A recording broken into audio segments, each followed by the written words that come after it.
गई, जाकर के जैसे ही सौदा बिनते ज़हरा के सामने अपना हाथ पेश किया, सौदा बिनते ज़हरा ने हजरत आमिना के हाथ को देखा, कभी आसमान को देखा, कभी हाथ को देखा, कभी आसमान को देखा, कभी हाथ को देखा, कभी आसमान को देखा। मदीना के लोगों ने कहा, सौदा बिनते ज़हरा ये क्या हो गया, आज तक तूने ऐसा नहीं किया, आमिना के हाथ में तुझे क्या नजर आ गया? तूने हाथ देखा, नसीबों के फैसले कर दिए, हाथ देखा, तकदीरों के फैसले कर दिए। सौदा बिनते ज़हरा ने कहा था, ओ मदीना के लोगों, मैं देख रही हूँ आमिना का हाथ की हथेली बता रही है कि इसी के शिकम से आखिरी पैगंबर दुनिया में आएगा।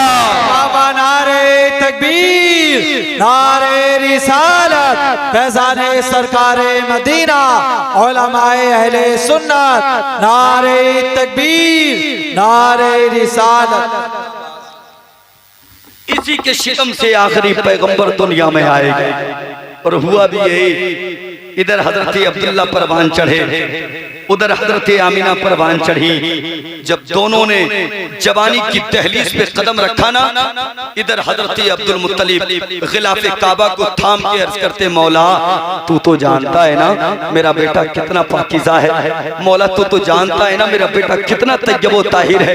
इधर हजरत अब्दुल मुत्तलिब दुआएं करते, उधर हजरत वहाब बिन अब्द मनाफ अल्लाह की बारगाह में रातों को उठ उठ करके दुआएं करते, मौला तुझे मालूम है मेरी बेटी आमिना कितनी पाकीज़ा है, तू तो जानता है ना कितनी साफ है, कितनी ताहिर है, कितनी तय्यब है, मौला कोई इसके जैसा मुझे बेटा अता फरमा दे, इसके लिए शोहर अता फरमा दे।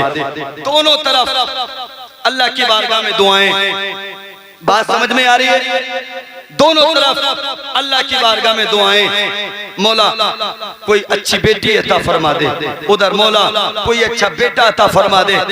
एक दिन हजरत अब्दुल मुत्तलिब खाने काबा का तवाफ करने के बाद जैसे ही हरम काबा में लेटे आंख लग गई, और जैसे ही आंख लगी ना, ख्वाब में एक नूरानी चेहरे वाले बुजुर्ग तशरीफ ले आए। फरमाया, अब्दुल मुत्तलिब कैसे परेशान हो? क्या अब्दुल्ला के रिश्ते के लिए परेशान हो? कहने लगे, हुजूर अब्दुल्ला के रिश्ते के लिए परेशान हो। कहा, अब परेशान होने की जरूरत नहीं है, सुबह उठना, अपने साथियों को लेना, मदीना शरीफ चले जाना और वहां जाकर के वहाब बिन अब्द मनाफ की बेटी आमिना के साथ अपने बेटे का निकाह कर दे।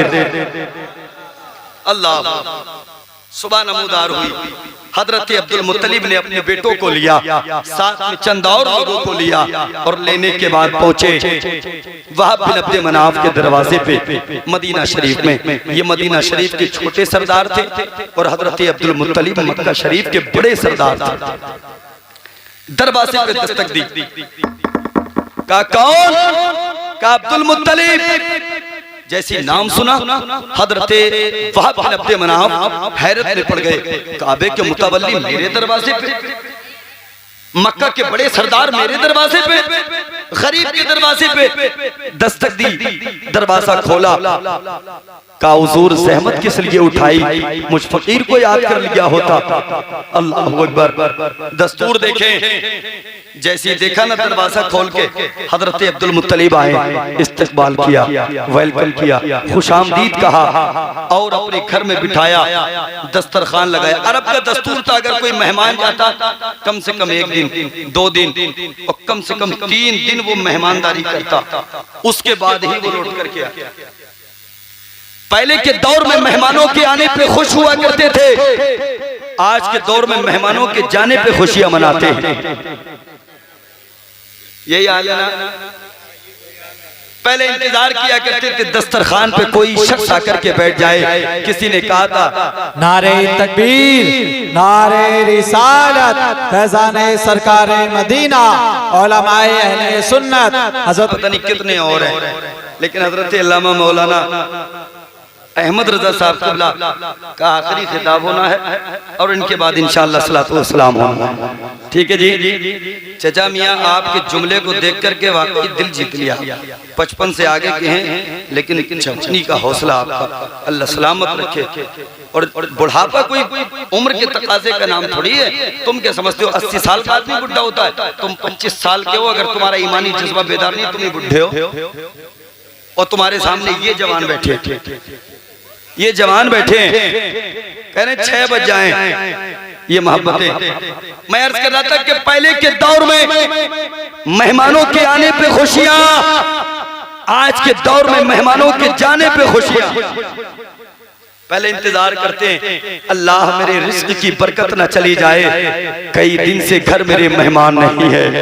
ऐसी बातें पहले के लिए। और आज तो अगर खाना खा रहा है ना और दरवाजे पे अगर कोई दस्तक दे दे तो कहते लल्ली ले इसे हटा के रखिए, तेरे फूफा हैं पहले उन्हीं देख लो। हाँ ले इसे रख दिए, जरा हटा के खाने को बाद में खाऊंगा। वो अल्लाह के बंदे तेरे घर में मेहमान आया, वो अपने नसीब का लेके आया है। हाँ आज हम कहते हैं बरकतें नहीं होती, बरकतें नहीं होती, क्या खाक बरकतें होंगी? पहले के दौर में मेरी कौम की शहजादियां सुबह की नमाज पढ़ने के बाद, फजर की नमाज के बाद अपने घर में कुरान लेके बैठती थी और कुरान की तिलावत करती चली जाती थी। परिंदे घर में आकर के दरवाजे पे बैठ जाते थे, दीवारों पे बैठ जाया करते थे। ये कुरान की तिलावत से फारिग होने के बाद अपने घर में जाती थी, हाथ में दाने लेकर के आती थी, अल्लाह की दूसरी मखलूक को खिलाया करती थी। वो दाना उनके मैदे में जाता था। वो बेज़बान परिंदे अल्लाह की बारगाह में दुआ करते थे, मौला हमारी दुआओं को इसके हक में कबूल फरमा ले, इसके घर में बरकतों का नुज़ूल फरमा दे। वो परिंदे उड़ कर के बाद में जाते थे, अल्लाह की रहमतें बरकतें तेरे घर में पहले उतर जाया करती थी। हाँ वो पहले की कौम की शहजादियां थी। और आज की मेरी माँ बहने झाड़ू भी 8 बजे लगा रही है। हाँ 8 बजे 9 बजे 10 बजे तुम सो के उठोगे घर से और तुम सोचते हो बरकतें तुम्हारे घर में आ जाए। नहीं, बरकतें नहीं आएंगी। अगर बरकतें चाहते हो तो फिर सुबह जल्दी उठने का माहौल अपने घरों में पैदा करो और कहो अपनी बहन बेटियों से नमाज के बाद कुरान लेकर के बैठा कर। आज कहाँ हमारे घरों में कुरान की तिलावत होती है जी? अगर कहीं होती है ना तो वहां जिसके घर में इंतकाल होता है। यही सच्चाई है। मैं बात सबकी नहीं करता मगर यही सच्चाई है। अगर कहीं से कुरान की तिलावत की आवाज आए समझ लेना किसी का इंतकाल हो गया। हमने भी मिजाज बना रखा है, कुरान कुरान कुरान पढ़ेंगे नहीं, मस्जिद में कुरान का अंबार लगा लेंगे। बाप का इंतकाल हो गया, उठाओ पेटी मस्जिद में रख के आओ। माँ का इंतकाल हो गया, लाओ पेटी मस्जिद में रख के आओ। भाई का इंतकाल हुआ, लेके आओ पेटी मस्जिद में रख के आओ। और कौम के जवानों कभी मस्जिद में जाकर के देखा करो तुम्हारी कुरान की पेटियों ने कितना बड़ा अंबार लगा दिया है। न जाने कितने पारे ऐसे हैं कि उनका आज तक एक मर्तबा भी पढ़ने के लिए नंबर नहीं आया। हाँ कुरान के पारों पे धूल जम गई। तुम सोचते हो कुरान की पेटी लाके रख देंगे, अब्बा बख्शे जाएंगे, अम्मा बख्शी जाएंगी, भाई बख्शा जाएगा ना। कभी किसी और तरफ भी आया करो, जाया करो कभी अपने इमाम के पास जाकर के पूछा करो, हजरत जी मदरसे में बच्चे हैं? कहेंगे हाँ हैं। तो पता किया करो बच्चों को जरूरत किस चीज की है, पता किया करो जाकर के मस्जिद में कौन सी चीज की जरूरत है, पता करो जाके जहां कुरान की तिलावत करते हैं मेरी कौम के बच्चे। कहीं ऐसा तो नहीं कि गर्मी के मौसम में उन्हें पंखे की जरूरत है, ला करके लगाओ उनके सरों पे पंखा। मैं तयक्कुन के साथ कहता हूँ, इधर अपने बाप के नाम से मदरसे में पंखा लगाओगे, मस्जिद में पंखा लगाओगे, ये कुरान की तिलावत करेंगे, खुदा की कसम कुरान पढ़ने वालों का सीना बाप में ठंडा होगा। अल्लाह तेरे बाप की रूह को पहले तस्कीन अता फरमाएगा। बदलो यार हालात बदलो। बात मेरी चाहे कड़वी हो लेकिन इसी में सच्चाई है। हमने सिर्फ कुरान की पेटियां ला करके रखी हैं। हमने कभी नहीं पूछा जाके हजरत जी बताओ मस्जिद में जरूरत किस चीज की है। हमने कभी मालूम नहीं किया जाके हजरत बताओ मदरसे में जरूरत किस चीज की है, कभी मालूम नहीं किया। आदत बनाओ। कौम के जवानों तुम तो बाहर काम करते हो है कि नहीं है? शायद जहां तक मेरा ज़हनियत है बाहरी रहते होंगे आप। अल्लाह आपकी कमाइयों में बरकत अता फरमाए। जरा सा माहौल बदलो, जरा सा माहौल में चेंजिंग लाओ। अपनी बस्तियों में दीन का माहौल पैदा करो, तालीम का माहौल पैदा करो। अपने बच्चों को गाइड करो। अगर तुमने अपने बच्चों को लापरवाह छोड़ दिया ना तो फिर उनको संभालने वाला कोई पड़ोसी नहीं आएगा।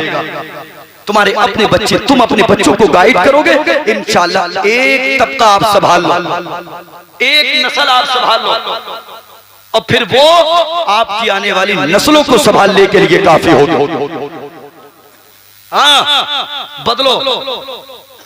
मैं मुखालफत नहीं करता जी हजरत जलसों, लेकिन पूरा साल आप जलसे कराएं और बस्ती में आपके माहौल ना बदले। कल भी बेनमाजी थे तुम, आज भी बेनमाजी रहो। कल भी ज़कात नहीं निकालते थे, आज भी ना निकालो। कल भी बड़ों का अदब नहीं करते थे, आज भी ना करो।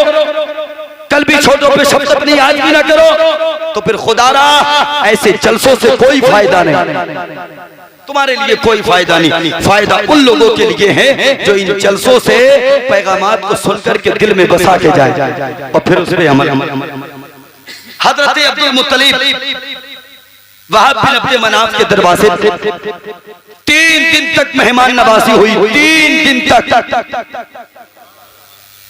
यहाँ तो अगर ये जो मकान है जिनका भी हो, इनके दरवाजे पे आके अगर कोई कहने लगे ना कि फुला से मिलना है, कोई कहे महफूज भाई से मिलना है, तो ये फटाक से इनमें कोई बच्चा निकलेगा, कोई बड़ा निकलेगा, वो कहेगा वो देखो सामने घर है। वो पहले के दौर में जानते हो क्या होता था, अगर किसी के घर में जाके पता कर लिया कि फुला से मिलना है, तो वो ये नहीं बताता था कि फुला का घर वो है, वो कहता था तशरीफ लाइए, बैठिए, अपने घर में बिठाता, इस्तकबाल करता, हस्बे हैसियत मेहमान नवाजी करता, और उसके बाद पूछता अब बताओ कैसे आना हुआ, अब बताओ। 3 दिन तक मेहमान नवाजी, कोई मुतालबा नहीं। 3 दिन के बाद वहाब बिन अब्द मनाफ कहते हुजूर अब बताएं कैसे आना हुआ। अल्लाह, अब अंदाज देखें आप। वहाब बिन अब्द मनाफ ने जब इतना कहा कैसे आना हुआ, काबे के मुतवल्ली हजरत अब्दुल मुत्तलिब अपने दामन को फैलाया और फैलाने के बाद कहा वहाब बिन अब्द मनाफ मैं तेरे दरवाजे पे दौलत लेने नहीं आया, सरमाया लेने नहीं आया, जमीन और जायदाद लेने नहीं आया। कहा फिर कैसे आना हुआ? कहा मैं तेरे दरवाजे पे तेरी बेटी को मांगने आया हूँ, तेरी बेटी को अपनी झोली में डालने आया हूँ। इतना सुनना था। वहाब बिन अब्द मनाफ ने कहा हुजूर आमीना कल भी तुम्हारे बेटे के लिए थी, आज भी तुम्हारे बेटे अब्दुल्ला के लिए है, कल भी तुम्हारे बेटे के लिए रहेगी। हजरत अब्दुल मुत्तलिब फरमाते हैं वहाब बिन अब्द मनाफ